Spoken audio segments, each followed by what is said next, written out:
সত্যকে নস্যাৎ করবার জন্য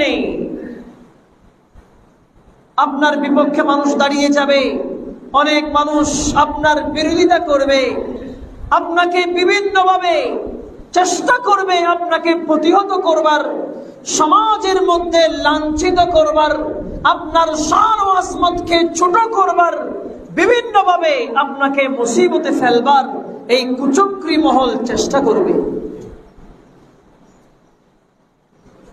যেভাবে আমরা বর্তমান দেখতে পাচ্ছি গোটা বাংলার জমিনের, যেখানে প্রায় সবাই একত্রতা পোষণ করেছে আগামীকালকের প্রোগ্রামে, বাহ্যিক এবং অভ্যন্তরীণ বেশ কিছু ষড়যন্ত্রের মাধ্যমে দেখা যাচ্ছে অনেকে এই প্রোগ্রামকে স্থগিত করবার চেষ্টা করছে।